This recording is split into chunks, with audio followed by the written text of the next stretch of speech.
Camp is over. Clarence Hill, football star, Telegram. Kevin, what can you assess what you guys accomplished in camp? Yeah, I feel like we accomplished a lot, honestly. I feel like you have a direction and a plan when you're trying to come in training camp, and I feel like we accomplished that. I mean, I think you can see that yesterday. You watch practice, the passion, the energy, the excitement, the confidence with this team showed out there just in the little bit of scuffles and in the back and forth. And I would think that what you get right there is two units that are ready to see another unit. And for us on offense, obviously, changing play callers, bringing Mike, having Mike come in and just call this thing and run the ship has been exciting. Wanting to get a good direction of how he's going to call this game. Installing plays the way that he has going back to the spring to see it really come to life in full-speed football against a defense. I know for myself, just buying into that, buying into the footwork, buying into everything that it entails, as well as the receivers and the perimeter guys of buying into the details, understanding jumping out of their shoes. I feel great after yesterday. I feel great after yesterday that we can wrap this time up in Oxnard feeling accomplished and understanding that, hey, that's the first lap of it, and we've got a couple more weeks that we can iron things out, cross our T's and dot our I's, and feel good about heading into week one. Todd Archer with ESPN. Do you have a feel for now how Mike wants to call a game, and you can almost anticipate what he's going to give you?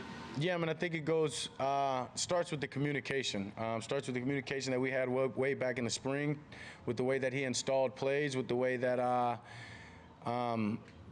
he detailed the plays just in the installation of understanding the purpose within each play. So as those plays come in, a lot of that's already been talked about, whether, hey, this is a shot, but if it's not there, get to the completion, or this is a ball out play, get the ball out of your hands, get it to these playmakers. So just not only with the play calling, but with the personnel, just different people we're putting on the field together. Yeah, I've got a great idea, and then just being able to be on the headset in this first game in the preseason and just the tempo and the pace that he's getting them in, it's exciting. And so, yeah, the more that I get to see that and the more we talk throughout the week, I think that, yeah, we'll be in the same realm of the mindset of when a play's coming in, knowing exactly what's coming, what's expected, and allowing us to play fast and play to our strengths. Calvin Watkins, Dallas Morning News. Is Mike calling plays a little bit quicker in comparison to Kellen just because he's done it before and he wants you guys to play faster? I've said it before. I'm not necessarily into the comparisons. At times, Kellen was flying him in just as well, and I think that's when a guy's in his groove. And so, I mean, I think it's just credit to Mike and his experience, as you said, and having the years of calling plays, very successful offenses, knowing what he wants, knowing his team, knowing our strengths. And so, but once again, that goes back throughout the communication of throughout the week. Is he's always said it's better to have a fast play in than the perfect play, and that's using our strength and using our pace of operation and just putting the pressure on the defense and playing to the aggressive play style that we want to play on and making them stay off balance. And so, yeah, it's been coming in pretty fast, and with that allows me to change the cadence, allows me to get into different looks, allows me to kind of run the point guard of the ship with just the way that he's sending them in. Hey, Dak, Haley Sutton, DallasCowboys.com. I spoke with Jalen Tolbert yesterday just on his development in camp, and one of the things he brought up was that you gave him a book to read earlier this summer.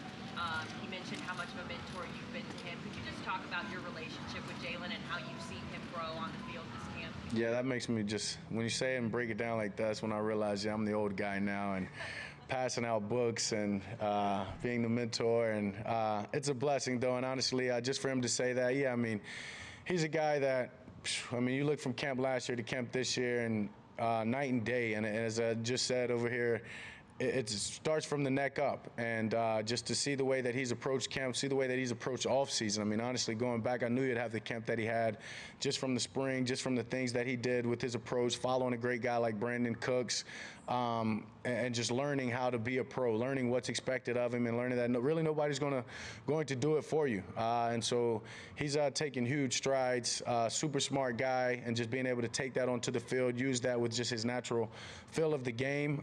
He's made some great contested catches. He's a guy that you can put him all across the board now. YZ, X, F. He knows what to do. He's going to do it the right way, and he's doing it with the role of making this team better, of whatever's asked for him. And Yeah, I mean, whether it's blocking, guy that takes a lot of pride. He calls himself Big Chest JT. I don't know if y'all have heard that yet, but takes a lot of pride in that. Obviously, when the ball's in the air, you saw it the other day, it's his ball. And it's been exciting just to see him grow into the player that he's become, and honestly, to the man that he's become. And excited for him and excited for this year and just his career, and he's headed in the right direction now. Nick Harris, DallasCowboys.com. Zach had told us when he was here earlier in the week that he was still watching film while he was out and staying in communication with you, Tyron, a couple of other guys. What can you share from that communication, and how good is it to have him back? Great to have him back.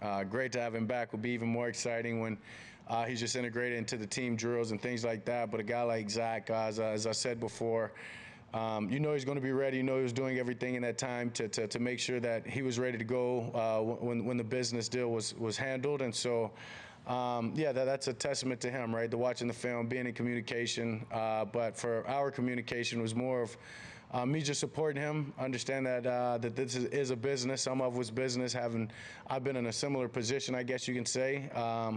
But yeah, I mean, that's a brother. That's a brother. It goes well beyond the lines of the football field. And so that, for me, is just about supporting him. With Zach, how much is it, you know he's got his guys, so you almost have to say, okay, I don't need to worry about that. What do you mean? With the guy that he has to block. When Zach's there, you're like, I'm good.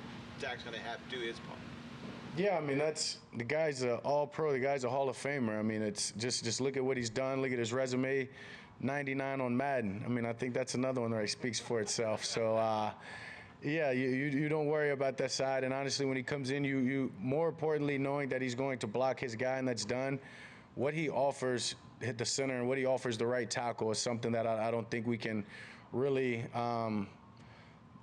put into words or even, you know what I mean, understand, honestly, unless you're that right tackle, unless you're the center or myself that's behind those guys, or the running back that's getting to run off of those double teams. And so he's a best guard in this league, obviously best, one of the best I've ever played or I've played with, and the best we've probably ever seen, and you guys have covered. So, I mean, just getting that guy back, yeah, it means a lot to not only the offensive line, but to our offense and just this whole team.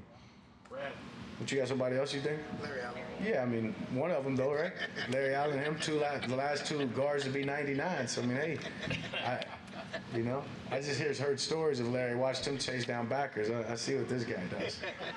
Brad. Brad Sham, Cowboys Radio. How close do you think Ferguson is to becoming a playmaker? Yeah, I think he's there. I think he's close to becoming a big-time guy. I mean, as far as a playmaker, he's there. Just the way in what he stepped in and he did what was asked for him last year, and just the limited amount of reps to the role he's taken on coming into this season, being the guy, being a tight end, being a big-time tight end, being where I need him to be, communicating his ass off, being on the same page, knowing what I expect of him, what the offense expects of him, being a great blocker, going back to his college days, something that you knew he could do, but really putting it all together, and then you see him make a great catch in that preseason game, a back shoulder, and I think that just shows you that, hey, you throw it to this guy, he wants to make the play, and he expects to make the play, and I think that's where he takes this next step from just a playmaker to becoming a big-time player in this league. Claire. A couple of questions. First of all, have you communicated with Zeke and just talk about your excitement of seeing him get an opportunity with New England? Yeah, I mean, I've talked to Zeke pretty much every day. Obviously had great insight that this was coming up, that this was potential for him. Told him I support him, excited that he was going to be able to. Saw him Friday, actually, when we were back in Dallas for the game. So, yeah, I mean, yeah, excited for that guy. That's once again, that's a brother. You know what I mean? Well beyond this football field, a guy that I came into this league with. We're able to spend an amazing 7 years with him, and so just supporting him however I can personally. Yeah, excited for his new opportunity up in New England. I know he's gonna help that team. And you talk about being a great teammate, just a professional.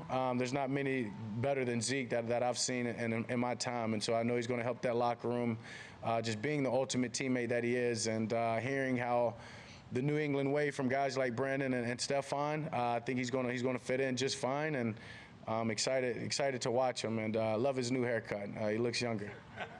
I had two. Come on. He got a hairball. I had two. A second hairball. Watching yesterday, there was a time when you had Turpin and Vaughn on the field together. how do you adjust to that? You know, obviously their weapons.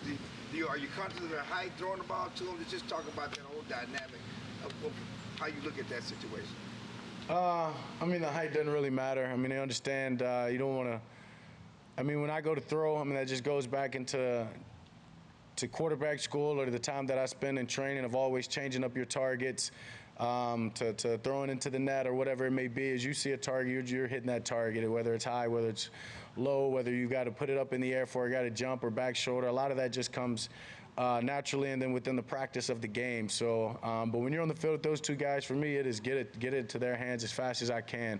And realize when they have a mismatch on the field that's in benefit for them and put them in space that a lot of guys aren't going to be able to tackle them in space. So that's a great package that we have, and we'll continue to build off of it. Can't get no love. Dak, Patrick Walker, DallasCowboys.com. Circling back to the scuffles, but let's talk silver lining for a moment. Obviously, your command of the locker room was evident, particularly you pulling Michael to the side, getting things settled out. But from your standpoint, how important is it to be able to see that fire in your guys and knowing that that's soon going to be channeled into the opposition effective against the New York Giants forward? Yeah, I love it. Up until the blind side hits or to the punches are thrown directly to a helmet or a face mask, and at that point, yeah, we're jeopardizing our team. And so for me, it's about Coach always talks about it. Don't throw the punch. Don't throw. You know what I mean? Don't be the guy that reacts, I guess you can say, and viper up. So for me to see the passion, that's a testament to what we've put into this thing, what the offense has put in, the confidence that has grown, the defense, who they believe that they are, and I mean, 10 padded practices and a lot of time going against one another. That's what that is. It just shows you're ready to play somebody else. You're ready to really unleash your passion. You're really ready to show who you are and you can be. And you've got a defense that is the best in the league. And you know they get to just tap you on the hip and feel like they tackled you and get to yapping. So I'm all for as y'all know, the trash talking and for the vipering up and letting the passion be shown. But as I said, when the punches are thrown, we're risking breaking hands, breaking fingers, and then that's when, as I said, we're putting our team in jeopardy with time missed. So we just got to be smarter than that. But it's exciting knowing that where we are in that last practice is that's what you get. I can't say in my 8 years that we've had that, but that's credit to, as I said, everything that we've really put into this team and to both units, feeling like nobody's the little brother. And as I told the offense the other day, I grew up being the little brother, and that's not happening anymore. So we're family, and it's a blessing just to be able to practice those guys with that passion, but know you get into the locker room, you're on the same team, and leave all that on the field.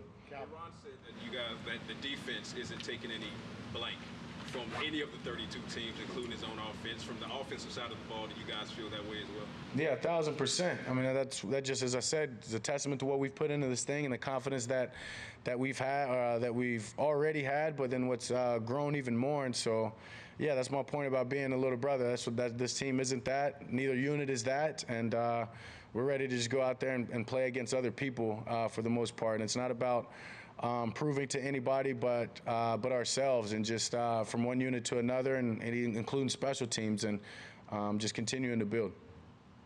You were here when Pollard got drafted. How have you seen him grow into the role that he's going to have for you this year? Yeah, I mean, he's been the same guy from the time that he was drafted, and I think I may have talked about it earlier in training camp. The year he was drafted was the year that Zeke held out, and so being able to come in then and have such a huge role early in training camp, and to take all the reps, to pass protect, to essentially be an every down back in his first training camp. Then when Zeke came back, they could get into a duo tandem back type thing, to now him being able to take this step and have the starting role as he's a true professional, a guy that takes care of his body, does everything the right way, leads by example, and is like the perfect pro for young guys to watch, and just his approach. And so he's and even coming off of an injury, I mean, you think you watch him out there, you don't even think about that, and that's just credit to how he approached his rehab and the way that he goes about his game. And so yeah, TP's a hell of a back, a hell of a player, and is going to have another huge year. Mickey Spagnola, DallasCowboys.com. You talked about a lot of other people coming out of training camp. What about how you feel coming out of training camp with your performance, knowing you haven't had to work on recovering from surgery or some sort of nagging injury during the camp? Yeah, I don't even honestly I get out there. I feel as great as I do.